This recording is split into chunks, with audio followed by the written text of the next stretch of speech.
Entonces me parece muy, muy interesante esa parte, porque incluso es más desgastante, podría uno decir. Pues uno normalmente podría decir, se reúnen todos los líderes, se reúne el gerente, el jefe, los socios, si acaso, y sacan la planeación del año siguiente, y el resto se adecúa, se adapta, ¿cierto?, a esa planeación.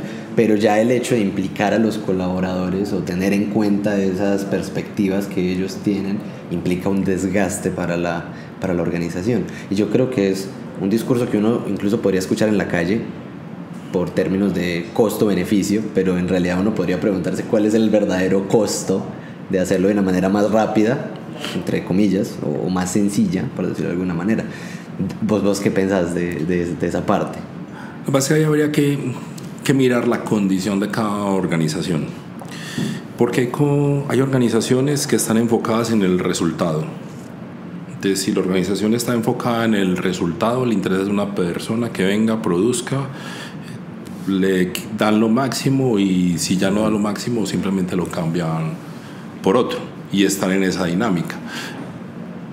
Incluso hay personas que necesitan ese tipo de empresas por su estructura. Sí, ¿cómo decir? Es decir, hay personas que necesitan, comillas, un amo o un jefe tirano para poder funcionar, y no les tienen miedo a estar cambiando de puesto cada X periodo. Okay. Pero hay otras organizaciones, quizás como la nuestra, en donde nosotros tenemos una política de, si nosotros cuidamos al colaborador, el colaborador cuida a la organización. Okay. Entonces, en el primer caso me interesa es que usted produzca rapidito. En el segundo caso me interesa es que usted entienda la esencia de la organización para que me ayude a que la organización sea la que dure en el tiempo. Y ahí, por eso es el conocimiento y el entendimiento, porque cada organización es única y no hay una peor o mejor que otra, solo son diferentes. Y al ser diferentes es lo que nos da la posibilidad de ayudar y contribuir a que en el estilo de cada una podamos aportar algo. Porque hay algo que puede suceder con las organizaciones, y es ¿qué es más desgastante? ¿Qué me genera más estrés? Acordémonos que la pandemia nos llevó a que la salud mental fuese importante, y también hay que empezar a entender eso. Es decir, hoy acompañamos una organización donde hay 3 generaciones, o casi que 2, pero en extremos. Una generación de más de 50 y una generación de menos de 30. Entonces la generación de más de 50 nos dice: los jóvenes no quieren trabajar, y los de menos de 30 dicen: es que ellos son muy tercos. Los viejos. Los viejos son muy tercos. Entonces uno dice: pero venga, quizás no sea ninguna de la otra. Quizás lo que tengamos que hacer es, venga, escuchémonos y entendámonos qué quiere decir lo uno con lo otro.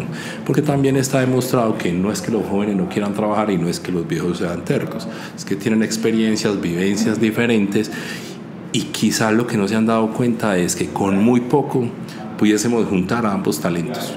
Y al juntar ambos talentos podemos hacer cosas muy grandes dentro de las organizaciones, y eso es lo que buscamos de hecho nosotros en Sapiens. Cómo no estigmatizar, cómo sacar lo mejor de las personas, cómo ponerlos a pensar diferente. Es que esa parte del cambio generacional es bastante interesante, porque yo creo que es algo que sí o sí se va a presentar en las organizaciones que, como tú comentabas hace rato, van a perdurar en el tiempo, ¿cierto? Las organizaciones que perduran en el tiempo, por ende, pues me imagino yo que por naturaleza incluso van a tener que contratar personas más jóvenes, y esos cambios culturales o incluso económicos o políticos que se puede generar traen nuevas necesidades o nuevos puntos de vista de las personas. Ahí cómo se sensibiliza, cómo se sensibiliza uno a decirle a los de las generaciones más veteranas y más experimentadas que los jóvenes no es que no quieran trabajar, y cómo se sensibiliza a los jóvenes que no están hablando con unos tercos o cascarrabias. Digamos que ahí la sensibilización lo podríamos replantear en términos de una construcción. es cómo construimos a través de ciertos espacios. Entonces uno podría empezar. Primero, entendamos qué quieren decir las personas mayores con ellos no quieren trabajar. Segundo, entendamos qué quieren decir los jóvenes con que ellos es tercos. Es darle ese doble clic. ¿Qué es terquedad y qué es no querer trabajar? Exactamente. Okay. Entonces cuando yo logro entender eso, puedo mirar qué los une. Y a partir de lo que los une, no de lo que los diferencia, es que vamos a trabajar. Nosotros lo que tratamos de hacer es buscar qué los une, no qué nos diferencia. O sea, lo más común en las organizaciones es lo que nos diferencia. Cuando nosotros trabajamos en qué es lo que nos diferencia, se pueden generar caos, se pueden generar retrasos, se pueden generar muchas diferencias. Incluso hace que los egos malentendidos empiecen a aflorar y a afectar el ambiente laboral. En cambio, cuando nosotros trabajamos con lo que nos une, así sea pequeño, es posible construir. Hay algo que nos une. Con toda seguridad que hay algo que nos une. Hay que mirar qué es, pero lo tenemos que descubrir. Cuando las organizaciones, y lo hemos podido comprobar, entienden eso y logran encontrar ese punto, se potencian. Ok. Y esa expresión que usaste ahorita me generó un poquito de eco de siempre hay algo que nos une. Y es, pues no sé si de pronto llega a haber un punto de inflexión en el que no, es que ya, o sea, no hay nada, quizá con el cambio del tiempo, que mis puntos de vista cambien, digamos, en relación a los de Sapiens por X o Y motivo. Eso es posible. Sí, tan es posible que usted y yo estamos aquí sentados en esto. Sí. Yo soy de una generación y usted es de la otra. Eso estaba pensando, ahorita hablando de los cambios generacionales. Yo creo que sí es posible si ambos renunciamos a algo del ego. Ya. Si ambos renunciamos al ego y renunciamos a entender eso, porque digamos, a mí me interesa de Alex toda esa experiencia, esa energía, esas nuevas tecnologías y eso cómo puede potenciar lo que yo sé, pero yo diría de Alex le puede interesar lo que yo ya he vivido para aprender y poder sacar el mejor potencial de ti mismo. Entonces, y evitarme algunas cagadas por ahí de paso. Puede ser, pero hay veces se dice que no se aprende en cabeza ajena. Sí. Pero no quiere decir que no se escuche. Puedes embarrarla tú, pero después decir, ay, también me habían contado esta historia. Y ahora con esas dos informaciones, ¿qué puedo construir?